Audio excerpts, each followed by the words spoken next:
Good evening. You're here with Lena and John and Minute Tarot.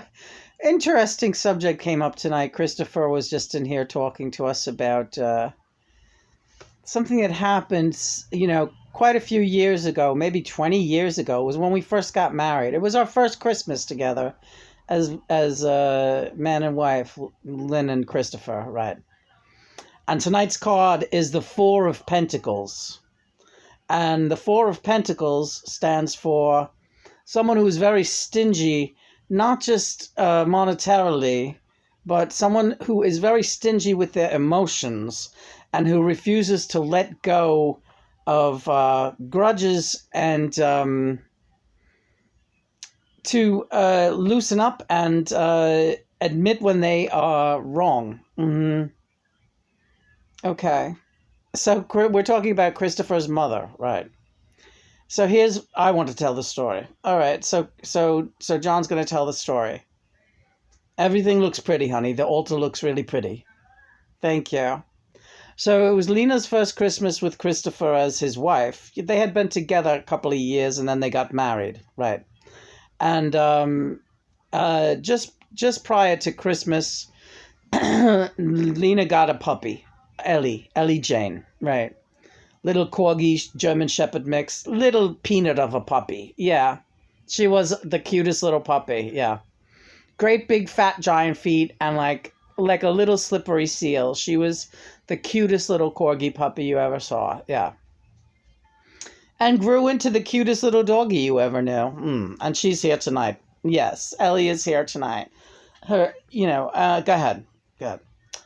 So Lena had only had the puppy for about a month, and then it was Christmas time had come, and there was a big, the usual Christmas Eve shindig at Christopher's family's house, and the sister was throwing it at her house in Brooklyn that year, and Lena gently suggested to the sister that via telephone message, that if she could not bring the puppy, she felt very emotionally about spending her first Christmas Eve with her puppy. And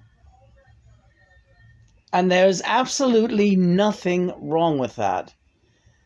The right thing would have been for Christopher's family to welcome the puppy, because it was a brand new daughter-in-law and a beautiful, generous, loving one at that, who loved their son very much and gave him an anchor in his life that was unrivaled up until that point. Gave him a family, brought animals into his life. Yes, animals are our family. Very important members of our family. As Lena just mentioned earlier to Christopher, they are the reason she survived many, many trials and tribulations in her life. Lena gives animals the credit for her survival, and I would have to agree.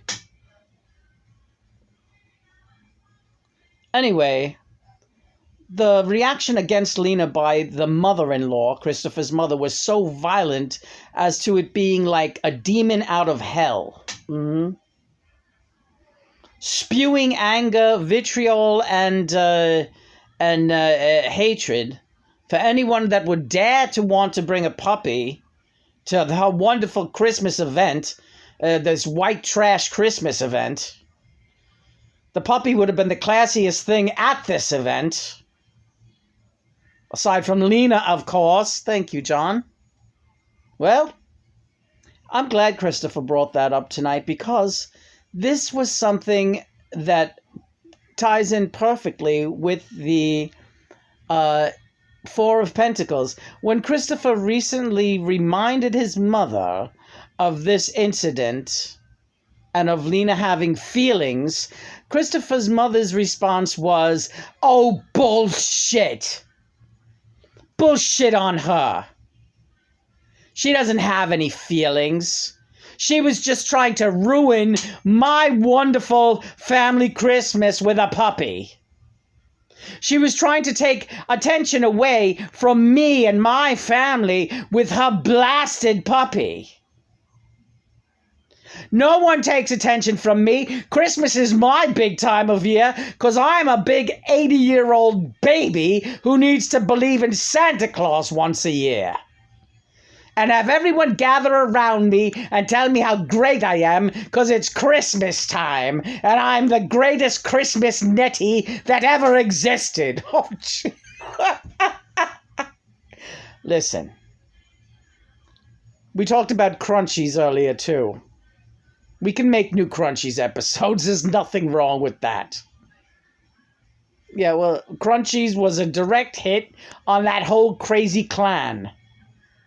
And that woman is still carrying on like an oafish idiot. To say that it's bullshit that you should have any feelings about. No, you don't hold on to that grudge. You are done. Chris said he's calling it a grudge. No, it's not a grudge you hold. It's remembering your feelings. And remembering with very great clarity how that woman never gave a shit about your feelings once. She used to come over here when Christopher was in the hospital with cancer and say, geez, I guess it's a good thing you guys never had any children. Christopher wouldn't know what the hell to do with them anyway. These were the kind and loving remarks you love to hear from your husband's mother. I would have been a swell father. No one's saying you wouldn't have been a swell father. I'm just saying what your mother said. I'm only saying what your own mother said about you. That is what she said. It's true. And no, we're not holding a grudge. We're just airing a little more grievance here because it would behoove that woman to apologize to you in a very big way. And it's never going to happen because she hates your fucking guts. All right.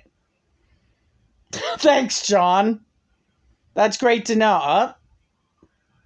You're just the kind of woman that she hates.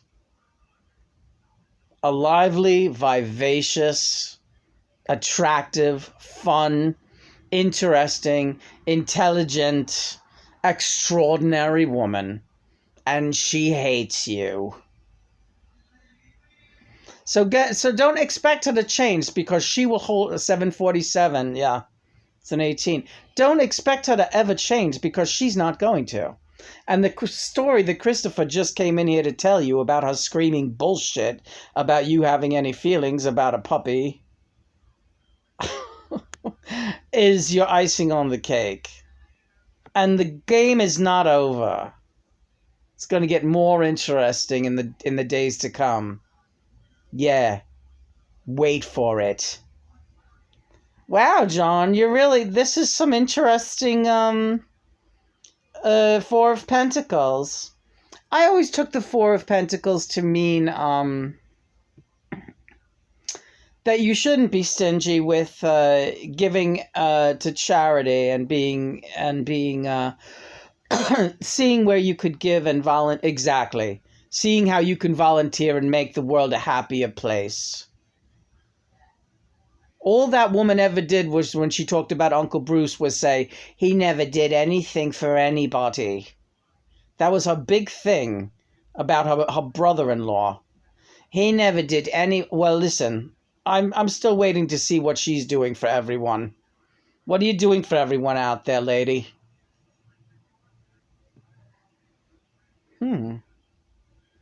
You seem like you've had this on your mind. I haven't had this on my mind. He came in here to talk about it. I'm glad he did. Christopher, right. What about Uncle Bruce? Uncle Bruce is laughing right now. All right, he's laughing right now. He wants to say hello. All right. Hey, Bruce, 936. Hey, I'm obsessive compulsive with the numbers too. Are you? Yeah. You can ask Christopher. I had all kinds of OCD things going. Really?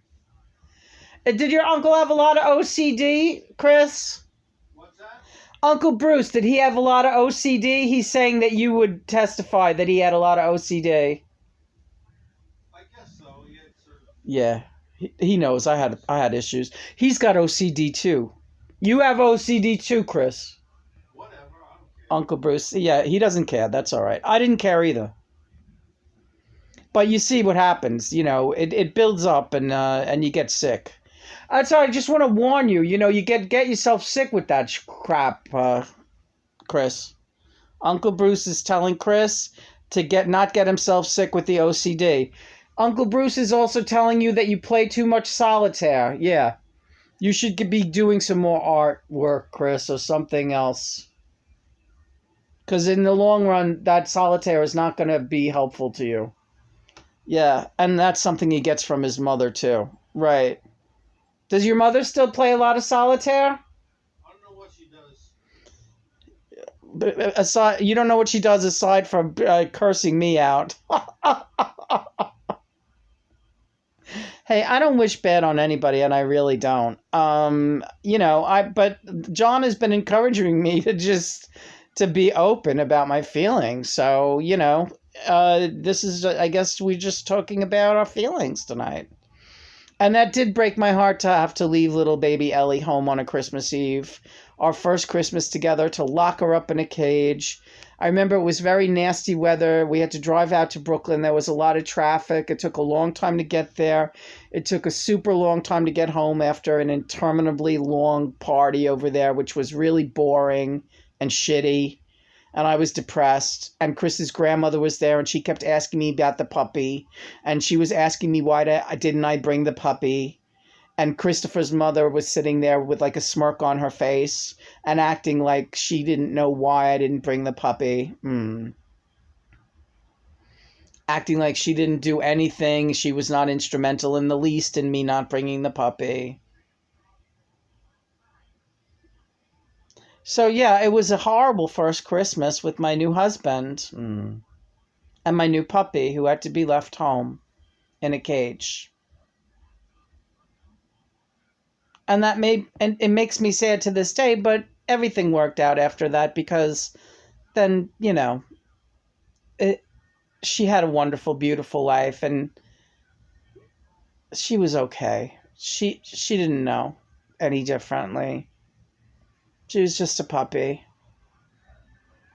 But it kind of reminded me, too, of how my mother and father used to negate my feelings and laugh at me for being soft-hearted. Or even just like saying it like it was a dirty thing. Oh, you're so soft-hearted. You're such an idiot. Why are you so soft-hearted? Oh, don't cry. We're sick of looking at your face crying. Shut up. Take it somewhere else. We don't want to know.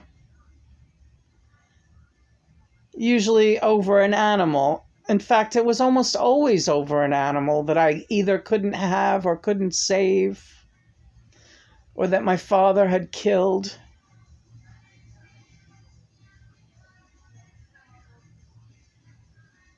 And these are my feelings.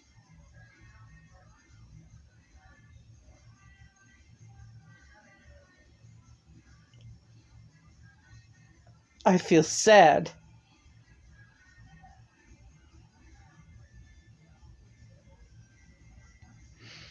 Sorry if my feeling sad makes you feel maybe not so good about yourself. Or who knows, maybe in your case, lady, it makes you feel good about yourself. Probably that, actually. It's probably the latter. You go, girl. Mommy's here. The real mommy. Hi, Mom. Listen, everything's all right.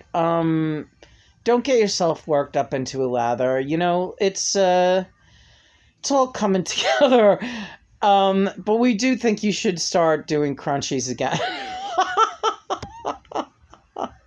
And you don't have to you can do whatever you want with the crunchies. That was genius. Those are genius. And we want to encourage you to go back to crunchies. And I know your dad agrees. All right. Honey, what are we gonna? Well, we'll talk about it, but yeah, we gotta dig up the old dolls, and we'll get out to the old stage out there for the Crunchies shows. All right, I gotta find all the troll dolls. Right, we got Tess the Mess, we got Hal Van Man. We'll see. We'll work it out. It's gonna be great. All right. 1515. I love you. I love you too. Don't be sad. Ellie's right here. She's wagging her tail. She's saying, "Mommy, what's the matter?" All right. I'm sorry, Ellie. She always understood you, honey. She never had a bad thought for you, putting her in the cage. She knew it was safer for herself. She did. Did she? Yeah. She liked a little cage, and Mr. Fwen used to sit outside the cage and talk to her, and everything was all right.